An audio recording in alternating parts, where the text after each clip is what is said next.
Think back to your morning. Did you tie your bathrobe? Did you button your shirt? Did you peel a banana? Did you fasten your seatbelt? Did you play a melody in one hand and accompany it in the other? Now imagine doing those things with one hand. On Thanksgiving 2019, my husband and I received a phone call, a parent's worst nightmare phone call. That night, we boarded a plane in Denver, headed to Florida, knowing 3 things about our 25-year-old son, Carter, who you see in the middle of this picture. We knew that he was hit by a boat while snorkeling off the coast of Florida. We knew that he lost his right arm, and the doctors did not know if they could save his legs. In a heartbeat, our family was thrown into the arms of despair and landed a permanent relationship with grief. Now, I realize that our family is not alone. Since 2020, the world as we know it has been ripped from our arms and thrown into the firm grasp of a micro-monster. We idle in a wilderness, wondering when the good of yesterday will return. On top of this, many have endured destructive fires, devastating floods, and loss of loved ones. To some extent, we all share in a collective grief of ambiguous loss. There are many heart-wrenching stories, and I hold space for you and yours. So why do I feel compelled to tell you about our family story of grief? Most are familiar with the 5 stages of grief identified by Elizabeth Kubler-Ross: anger, denial, depression, bargaining, and acceptance. I have a hard time with the acceptance stage, and I don't think I'll ever be able to embrace it. David Kessler, another expert in grief, recently released a book and shared his discovery of a 6th stage of grief called finding meaning. This stage resonates with me. I am determined to find meaning in our family's brokenness and loss. I find that I want to find meaning personally, communally, and musically. Personally, I claim a matriarchal duty. When the ventilator was removed days after the accident, Carter said 2 things that I'll never forget. I swam as fast as I could, and I can have more impact now than I did before the accident. By sharing Carter's story, I can help his initiatives as a marine biologist to accelerate a change in dive flags and maritime laws. Communally, collectively, we ache to find purpose and meaning in our loss. It's my intention that by sharing my family story of grief, that others may open up and practice reciprocity. Reciprocity is the art of exchanging things for mutual benefit. It's holding space for others in your heart and in your mind. And last, musically. From my own personal experience, I know that music is a powerful coping mechanism that restores and heals. My journey with grief and music made me curious. So I began to dig deeper into what research shows about grief, trauma, music, and the brain. On paper or on your website, you may call yourself a piano teacher, but through my research, I've discovered that we as music teachers are so much more than that.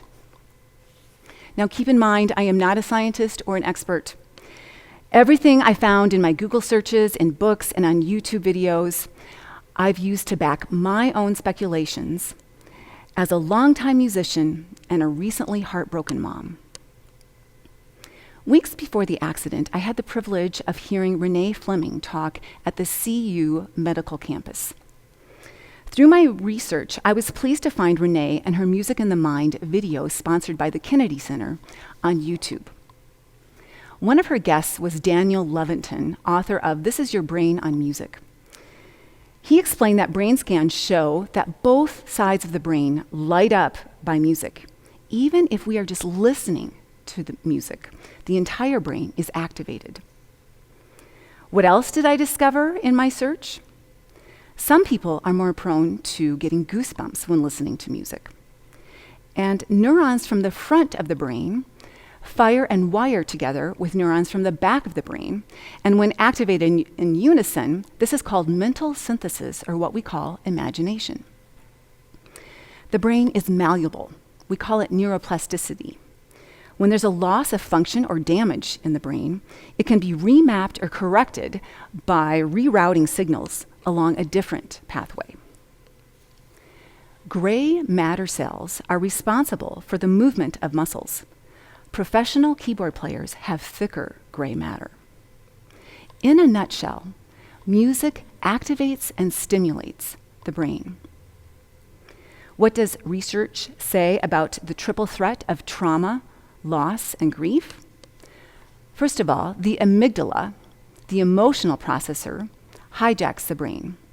The prefrontal cortex, the cognitive processor, shuts down. The stress hormone called cortisol rises to high levels, constant levels of fight and flight. And the hippocampus, the storage center of the brain, burns out. When someone is experiencing trauma and they say, "I think I lost my mind," it's actually true. My conclusions? While music lights up the entire brain, trauma triggers the fire alarm and switches systems to lockdown mode.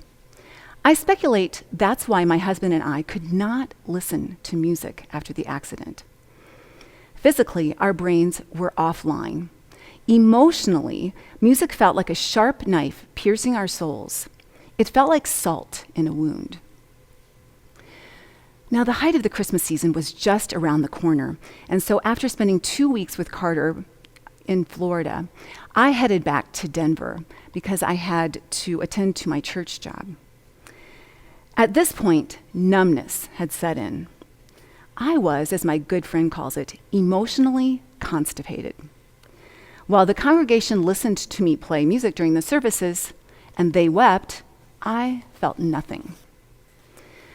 My aversion towards music slowly wore off, and music evolved into an intervention as I trudged through the stages of grief. It was a piece by Norwegian composer Ola Gjeilo called Still that broke the silence. This is what I wrote to Mr. Gjeilo when asking him for permission to play his piece for this talk. Every one of my walks or runs begins with listening to Still. I believe it's because it connects with my emotions and allows them a place to land. Your music seems to understand without having to say a thing. Although I'm a spiritual person, I couldn't stomach hearing scripture quoted to me unless it was sung by David Beloche, Casting Crowns, or Chris Tomlin. New additions to my grief playlist coincided with the state of Carter's condition. As he improved, music became more tolerable.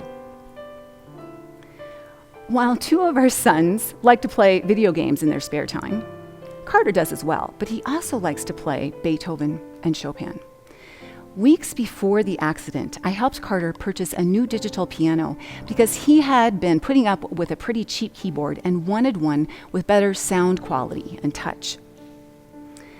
As we stayed with Carter during his 68 days in the hospital, we spent most of our evenings in his 1-bedroom condo. For weeks, I walked by his piano, and it couldn't touch it. It just didn't seem right. If he couldn't play it, neither could I. One night, while Chuck was watching tennis, I just couldn't resist, and I pushed the power button, and I started playing Brahms' Rhapsody in G minor, seeing what I could remember of it. Over the next few days, I began to explore and play by ear the music I was listening to on my walks. That mental synthesis or imagination began to kick in, and fresh patterns came to me. But my improvisations didn't reflect my feelings. Instead, what came was a musical reenactment of the accident through the eyes of Carter and his friend Andy. My emotions orbited around the story. My music was a visceral place to hold my emotions and store the slideshow of the accident. Here's the story. It was a perfect day for snorkeling. Andy and Carter had been out for about 2 hours and decided to head back to shore when a boat struck Carter. Andy swam over as fast as he could and kept Carter afloat above water. A woman named Christine swam over with her paddleboard and applied a tourniquet to Carter's arm. The boat driver turned around and loaded them all up, and within 8 minutes, Carter was in an ambulance headed to a level 1 trauma center. My musical retelling of their story morphed into a composition I call Angel 94. The title is the passcode we used to see Carter in the hospital because his room had to be protected from too many visitors. By the way, he adores angelfish, and he was born in 1994. There was something that we didn't know when we boarded that plane that Thanksgiving evening. When we got to the hospital, we learned that Carter's left hand was also injured. The doctor, who we call Dr. A, who performed the surgery on his hand, said the blade of the motor missed a main nerve of his left hand, his dominant hand, by 1 millimeter. Carter can't button a cuff on his shirt, and I have not seen him peel an orange or a banana. But he can slice a bagel, he can crack an egg, he can uncork a bottle of wine, he can care for his fish tanks, he can fasten his seatbelt, he can drive his Nissan Xterra, and he can play a melody in one hand and he accompany it in the same hand. I was an inexperienced teacher and young mama when I taught our 3 boys piano. I often got frustrated with them, and they got kind of frustrated with me. It wasn't a bright spot in my teaching career, and yet all 3 of them captivated their audiences when they performed. In high school, Carter performed a flawless and moving Moonlight Sonata for a mesmerized audience of his peers.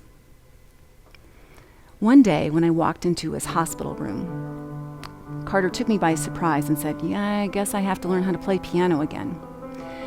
I wanted to melt into a puddle of tears, and yet I held my composure and I said, "Yeah, I guess you're right." He started to look on YouTube for one-handed pianists, and he seemed to be open to the idea. On March 21, 2019, my husband secretly texted me, letting me know that Carter was playing piano. In April, Carter recorded a lovely setting of It Is Well, arranged for one hand by Daniel Light. In August, Carter texted me this video. Dr. Anita Collins, an expert on brain development and musical learning, and well known for her viral TED Talk, says that when we play an instrument, the activity becomes more like a full body workout for the brain. In a podcast episode with Tim Topham, Dr. Collins argues that when parents let their kids quit an instrument because it gets hard, because that full body workout gets hard, they are letting their kids miss out on an important life lesson.